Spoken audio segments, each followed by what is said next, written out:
When neuroscientists tried to locate the self within the brain, that silent center that seems to watch life from behind the eyes, what they found was not a solid entity, but an unsettling void. There was no supreme commander, no self, sitting in a control room guiding our decisions. Just a dynamic space where thoughts, emotions, and sensations arise like waves and disappear without a trace. For me, this was like hearing for the first time a truth I already knew without knowing it, that what we call I is nothing more than a process, a dance without a dancer, a flow with no fixed center. It's not an easy idea to digest. Most of us have been taught to believe that there is a someone inside, a narrator, an internal manager, a being who makes decisions. But when I look closely, I realize that there is no such manager. What there is a tireless commentator, a voice in my head that seems to know everything, that comments, criticizes, and consoles. He behaves as if he owns the place, but he is nothing more than a reflection of my own thoughts.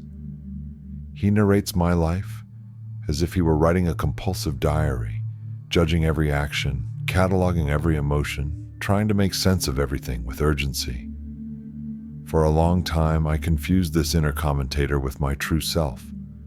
After all, he seems separate, even serene, hovering over my experiences. But this separation is illusory. The commentator is just another part of the mind, shaped by past experiences, insecurities, desires, and conditioning. He's like a cracked mirror that reflects fragments of myself, but never the whole. It takes delicate attention to notice the difference between this narrator and the true observer, because while the commentator talks incessantly, the observer just sees. He does not judge, does not interfere, does not need explanation. He is there, silent, attentive, unperturbed. And when I begin to recognize him, when I manage to be quiet enough to feel him, something inside me changes profoundly.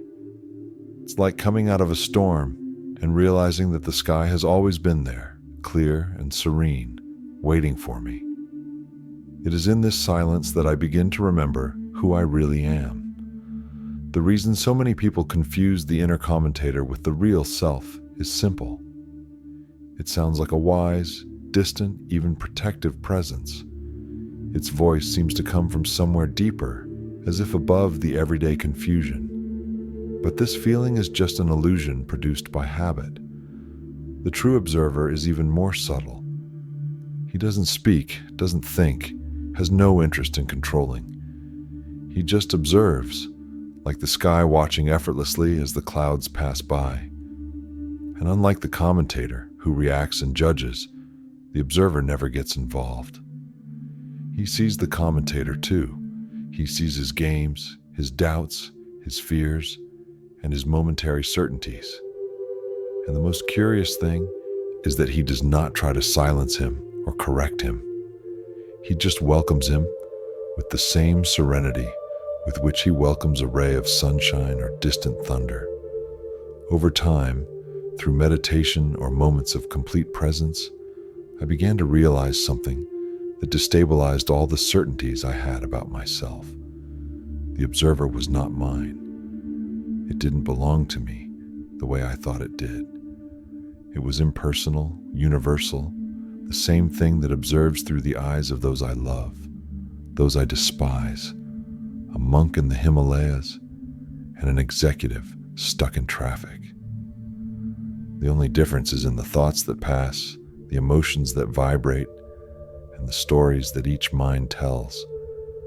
But the space where all this happens is the same, untouched, unchanged. That's why, when I look at someone deeply, whether in a moment of intimacy or even conflict, if I am connected to the observer, I recognize something familiar there too. Not in the face or voice, but in the silent depths behind it all. The consciousness that observes the other is the same that observes me, only the content changes. that changes everything. The inner commentator is rooted in time, tied to what I have experienced and what I fear to experience. He is shaped by my culture, by the stories I have heard, by the pain I have carried. He is limited. The observer, on the other hand, is free. He has no name, no form. He wants nothing. He simply is. And that presence changes the way I live, the way I listen, the way I love. Because where there was once separation, there is now an invisible thread connecting everything. The commentator is, at heart, an echo of my past. He feeds on my memories, my emotional scars, the voices I heard during childhood, and the patterns repeated over the years. His raw material is society's expectations, the fears I absorbed growing up, the desires that aren't really mine, but that I learned to want in order to feel accepted. He projects these old scripts onto the present and the future as if they were reliable predictions, but they are nothing more than emotional recycling. When I am not aware of it, this narrator takes control of my perception and makes me react to ghosts as if they were facts. He tells me who I am, what I deserve, what I can and cannot do. And as convincing as it may be, everything he says is transitory. Everything changes except the observer. The observer is in no hurry, does not give opinions, does not carry the past, nor does he fear the future. He only exists here, now. When the commentator evaluates, the observer merely notices. When the mind creates catastrophic scenarios, he does not intervene. He observes. He does not allow himself to be contaminated by stories because he is not in them. And the more time I spend in contact with this silent space, the more I realize how much it heals me, because it does not demand performance from me. It does not judge me. It does not demand consistency with who I was. It sees me as I am, moment by moment, without comparison. And that is liberating. This understanding was reinforced when I learned about the teachings of the Bhagavad Gita, which speaks of the Atman, the eternal self that only witnesses. Eckhart Tolle calls this conscious presence. Others call it spirit, essence, pure consciousness. The name doesn't matter. What matters is that it is real and it is accessible to all of us. It is not a distant theory or a privilege of monks or enlightened beings. It is here, now, in me, in you, waiting for the mind to tire of its own twists and turns and return home. Everything changes with time, the body, thoughts, voice, identity. But there is something in me that has never changed. Something that, at the age of 5, was already observing everything in silence. The same thing that observes now. And that something, that silent field, does not age, does not suffer from loss, does not cling to achievements. It just is. And remembering this, even for a moment, is like finding a lost home, a home I never left. This truth is not a beautiful metaphor or a spiritual trick. It is something that pulses strongly within me whenever the silence deepens. This silent presence, this unresponsive observer, is the same consciousness that witnessed the birth of the universe. The same stillness that echoes in the stars when we look up at the night sky. It is difficult to put this into words without sounding exaggerated, but it is the only thing that has never left me. I have always been here. Deep down, on the edge of every experience, a part of me remained intact, watching. This perception is not new. It's not a modern invention of neuroscience or mindfulness culture. It spans millennia. It is in the ancient texts of the Upanishads, where the Atman, the eternal self, is described as the silent witness of all phenomena. The ancient mystics knew this. Modern physicists, such as Einstein, came to intuit that there is something deep, mysterious, and conscious sustaining the universe. Marcus Aurelius, at the height of his power, wrote in his diary as a man trying to observe his own thoughts from outside without clinging to them. And when I read these words, I realized that I am not alone in this recognition. The human mind is a fabulous storytelling machine. It writes, edits, rewrites, and it does so with such skill that we come to believe that we are the characters in this narrative. But suddenly, something in me begins to suspect, what if I am the space where this story takes place, and not the story itself? What if this inner voice, which rushes to make sense of everything, is just a layer of the mind and not its essence? The genius of the mind lies precisely in its ability to see itself in action, to perceive itself. But this genius is also a trap. The more it observes itself, the more it creates stories about what it is observing. And what should be liberating becomes yet another prison. The prison of endless analysis. Only when I give up trying to understand everything, when I stop naming and fighting with every thought, does the observer reveal itself more clearly. And it's not that it suddenly appears. It was always there. I was just distracted by the noise.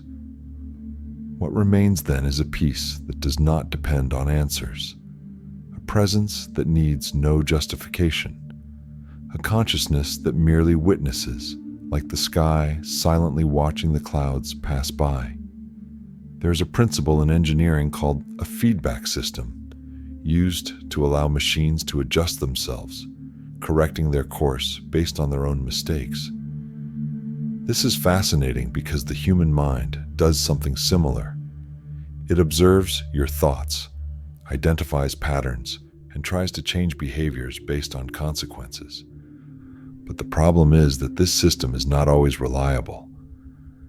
When I'm identified with the inner commentator, this feedback becomes noise, constant criticism, an endless search for improvement, a fear disguised as self-knowledge. Only when I access the observer can I see clearly. My thoughts are not reality. They are just suggestions, echoes, remnants of what I have experienced, what I have feared, what I have desired without knowing why. And the more I learn to rest in this state of pure attention, the simpler everything becomes. I realize that I can hear my thoughts as I hear the buzz of a coffee shop, present but irrelevant. I don't have to respond to them. I don't have to fight them. I can simply let them pass. This is not passivity, it is lucidity. It is making the observer my default mode. At first, it feels strange, but like riding a bike or learning to swim, eventually the body understands, and so does the soul. What once required effort becomes rest.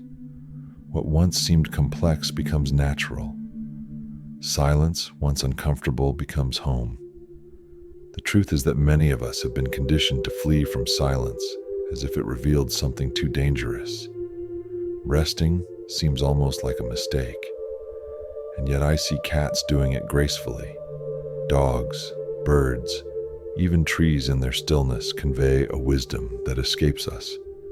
Entire peoples in ancient cultures knew how to sit without guilt, just to exist. We, with our sharp and anxious intellect, have become addicted to movement, external and internal, as if stopping meant dying. But perhaps it is the opposite. Perhaps it is in this stopping that we are finally born, because not being able to be silent with a restful mind is, for me, one of the greatest modern tragedies. It's like living surrounded by wonders and not being able to see them because the eyes of the soul are always focused on the next problem, the next goal, the next distraction. When I learn to simply be, the world changes without anything having to change. Everything gains color, depth, meaning, not because it has become better, but because I have finally become present. Most people believe they know the world because they think about it. But thinking is not the same as experiencing. The mind, with its desire to understand everything, often robs us of direct experience. It's like trying to taste a fruit by reading its label. When I let go of the need to understand, when I stop labeling, something deeper emerges, the absence of mind. And in this state, the mind does not disappear, it just rests, like eyes that gently linger on something without trying to capture it. It is in this attentive silence that the observer reveals himself most clearly.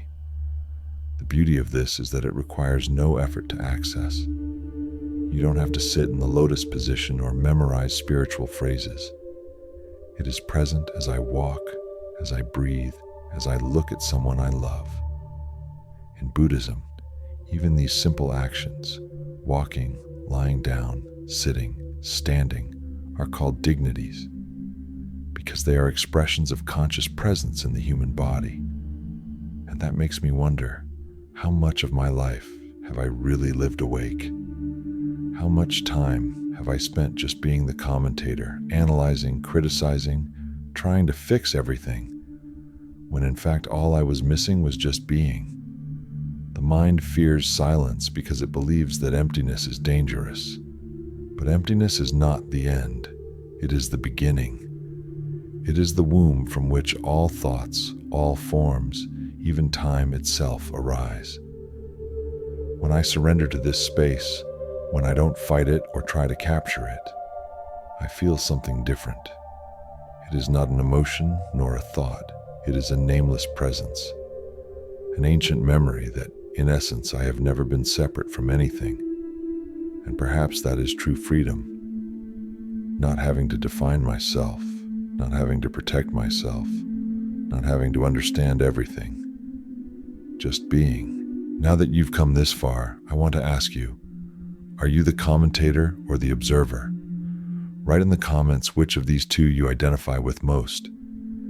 Choose one of the words and tell me how you feel about it. I really want to know. If this message touched you, if it made you reflect, then I ask you, like the video, subscribe to the channel, and, if you can, leave a donation of any amount. Your help strengthens this work and allows more content like this to reach other people who are also searching for something deeper. Awareness is universal, but the path can be lonely, and your support makes it all possible.